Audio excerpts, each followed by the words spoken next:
Bismillahirrohmanirrohim. Assalamualaikum warahmatullahi wabarakatuh.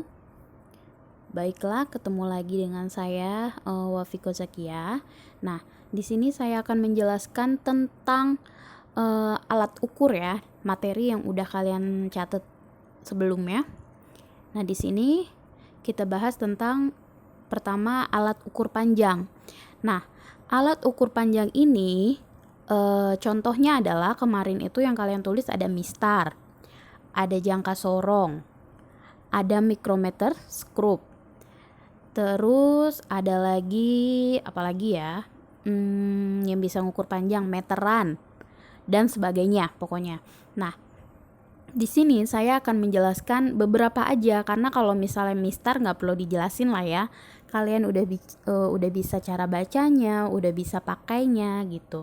Nah, ini yang pertama kita bahas adalah jangka sorong.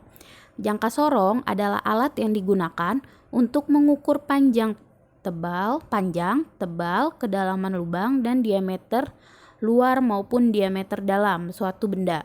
Jadi, jangka sorong ini lebih spesifik bisa ngukurnya. Jadi bisa ngukur ketebalan, bisa ngukur kedalaman, bisa mengukur diameter, kayak misalnya ngukur panjang botol gitu. Jadi dia bisa diukur dari dalamnya juga, bukan hanya dari luar.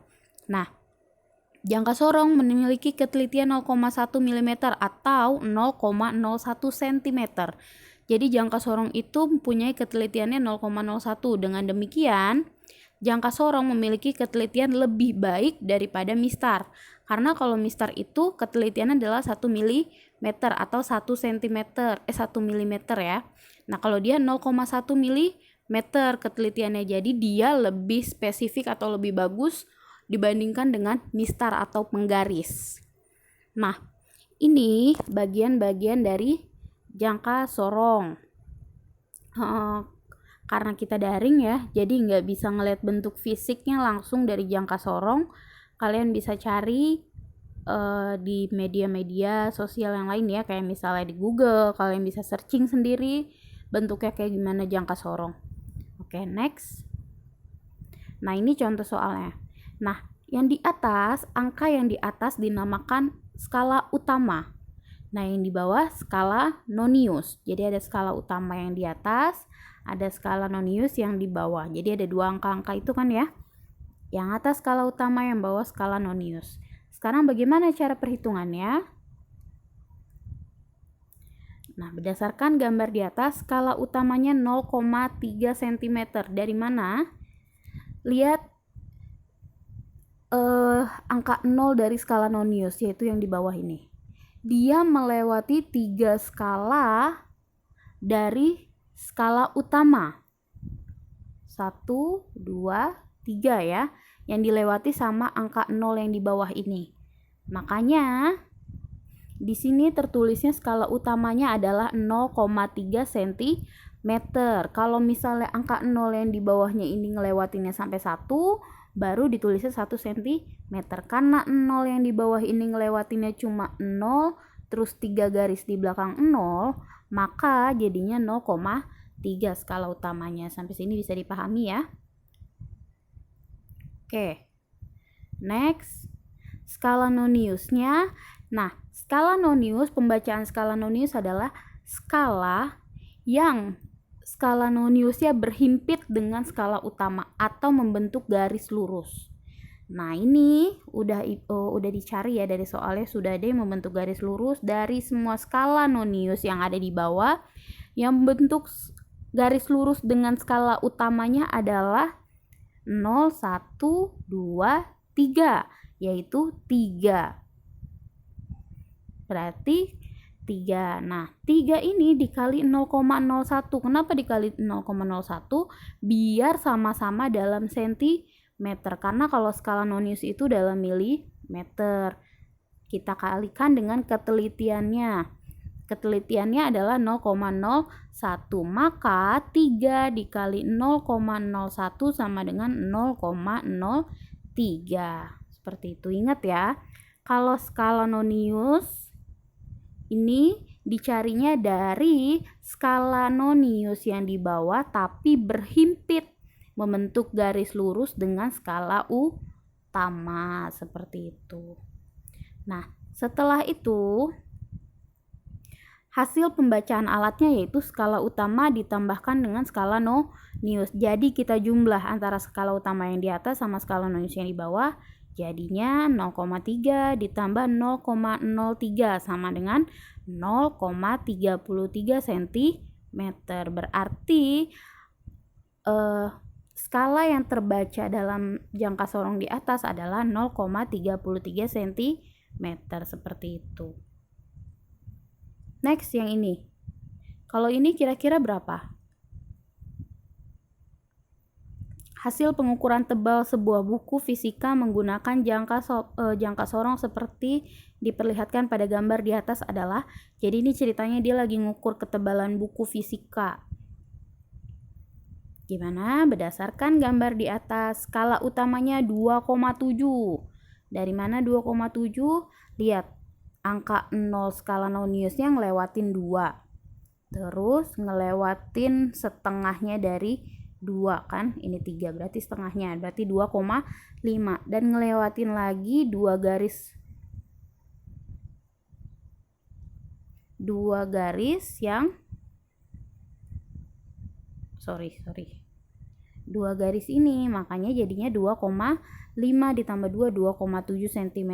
Nah, skala noniusnya adalah yang berhimpit. Mana nih?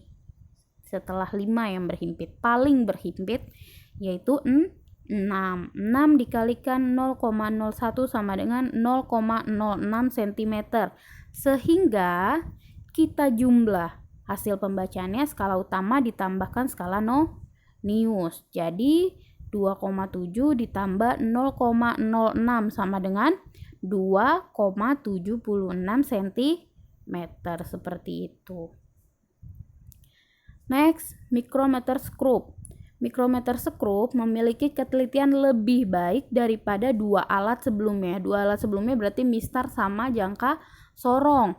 Nah, dia memiliki ketelitian 0,01 mm.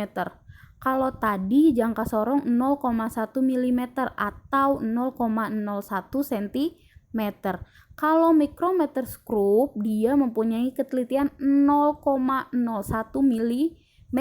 Jadi micrometer screw itu dia bukan centimeter lagi tapi milimeter.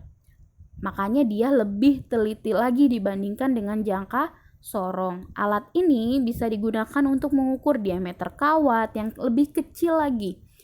Terus ketebalan kertas juga bisa, benda-benda kecil lainnya pokoknya yang lebih kecil lagi yang tidak bisa kurang spesifik jika diukur dengan menggunakan jangka sorong. Makanya dia pakai micrometer screw itu. Nah, contoh soalnya, tadi ada bagian-bagiannya ya, Nah, contoh soalnya di sini ada gambar micrometer screw. Nah, skalanya seperti ini yang terbaca. Berdasarkan gambar di atas, dia juga ada nih. Yang di depan ini yang dinamakan skala utama. Ini skala utama. Nah, ini skala noniusnya atau skala putarnya. Itu yang dinamakan skala nonius. Jadi skala noniusnya dia adalah skala putar. Skala utamanya 3,5 dari mana? Dari yang melewati si skala putar ini. Di tengahnya itu dia melewati angka 3, dia melewati angka 3, terus ada garis kecil lagi yaitu setengahnya, makanya dia 3,5. Lihat kalau diperhatikan tuh yang ada biru-birunya. Nah, itu 3,5. Nah, skala noniusnya adalah 12. Dari mana? Dari si skala yang ini berhimpit dengan garisnya. Nah, garis yang ini melewatinya adalah 10, terus ada yang lagi kecil 1, 2. Dia lebih kecil. Makanya jadinya 12. Ikutin garis lurus yang ini nih. Nih, itu pokoknya membentuk garis lurus. Makanya dia 12. Nah, sekarang kita jumlah lagi skala utama ditambah skala nonius. Dia dalam milimeter ya, 0 dikalikan 12 dikalikan 0,01 mm jadinya 0,12. Kalau tadi kan dikali 0,01 tapi cm. Kalau mikrometer skrup dia 0,01 tapi milimeter, makanya hasilnya milimeter. Nah, 3,5 ditambah 0,12 sama dengan 3,62 milimeter, seperti itu. Sekarang contoh soal yang lainnya. Nah, ini saya nggak pakai ini ya. Nah, ini contoh soalnya lagi, ini lebih jelas. Di sini skala utamanya 3,5 ya. Dia melewati ini, si garis yang ini skala putarnya terlewati 3,5 nih, sampai ada garis ini. 3,5 mm. Terus skala noniusnya yang membentuk garis lurus ini ada 25 tapi lewat. Berapa garis lewatnya? 1, 2. 25 berarti 26, 27. 27 dikali 0,01 sama dengan 0,27 mm. Habis itu langkah berikutnya diapain? Dijumlah lagi. Skala utama ditambahkan skala nonius berarti sama dengan 3,5 ditambah 0,27 sama dengan 3,77 mm, seperti itu. Next, ini ada neraca. Neraca ini kalau bahasa kita adalah timbangan. Ini neraca merupakan alat ukur massa ya, udah bukan alat ukur panjang lagi. Berarti dia alat ukur beban atau massa atau berat. Berat itu bukan berat sih, atau massa. Nah, massa merupakan salah satu besaran pokok yang bisa diukur menggunakan timbangan atau neraca. Nah, ini jenis-jenis neraca, ada neraca Ohaus, ada neraca digital, ada yang ini yang biasa familiar kalian lihat ya. Nah, ini namanya neraca Ohaus 3 lengan, ada lagi neraca Ohaus 2 lengan, ada lagi neraca Ohaus 4 lengan dan sebagainya. Nah, ini contoh soalnya. Sekantong plastik gula pasir ditimbang dengan neraca Ohaus 3 lengan. Posisi lengan depan, tengah, dan belakang dalam keadaan setimbang. Awalnya berarti dia 0 kalau setimbang. Nah, ditunjukkan pada gambar berikut setelah ditentukan massa gula pasir. Jadi awalnya setimbang. Nah, sekarang setelah ditaruh gula pasir, beratnya jadi seperti ini. Massanya jadi seperti ini. Timbangannya berubahnya. Gimana cara bacanya? Dari gambar diketahui bahwa posisi anting depan yang paling atas itu 5,5 setengahnya ya. Tentu aja dalam gram, kalau Ohaus itu bukan dalam kilogram. Terus ada lagi anting tengahnya adalah 20 gram. Anting belakangnya 200 gram. Setelah itu kita jumlah semuanya. Sehingga dapat ditentukan bahwa berat gula pasirnya atau massa gula pasirnya adalah 5,5 ditambah 20,0 ditambah 200,0 atau 200 sama dengan 225,5 gram. Sorry, Ibu lupa nulis satuannya. Seharusnya di sini gram. Jadi kalau gram dan kilogram itu bukan berat ya, tapi massa. Kalau berat itu sudah dikalikan dengan gravitasi. Jadi satuannya udah bukan kilogram lagi, tapi newton. Jadi kalau kalian misal beli buah, Bang, beli jeruk, beratnya 3 kg, itu salah. Tapi kalau dalam kilogram itu adalah massa. Jadi, Bang, beli jeruk, massanya 5 kg, itu baru benar. Terus kalau lagi ada yang nanya, berat badan kamu berapa? Kamu jawabnya berarti bukan misalnya 40 kg, bukan dalam kilogram. Kalau berat itu kamu jawabnya dalam newton, yaitu berat badan kamu dikalikan dengan gravitasi. Misalnya ditanyain, Nisa berat badannya berapa? Berat badan kamu sebenarnya 40, tapi karena massa badan kamu sebenarnya 40 kg, tapi karena teman kamu nanyainnya berat, berarti 40 dikalikan dengan 10. Gravitasinya meter per sekon kuadrat. Jadinya kalau ditanyain berat badan kamu berapa, beratnya adalah 400 Newton. Itu baru benar. Ini namanya miskonsepsi ya. Ini saya ngejelasin biar kalian ke depannya itu nggak salah lagi seperti itu. Balik lagi ke soal. Berarti jawabannya adalah 225,5 gram. Next.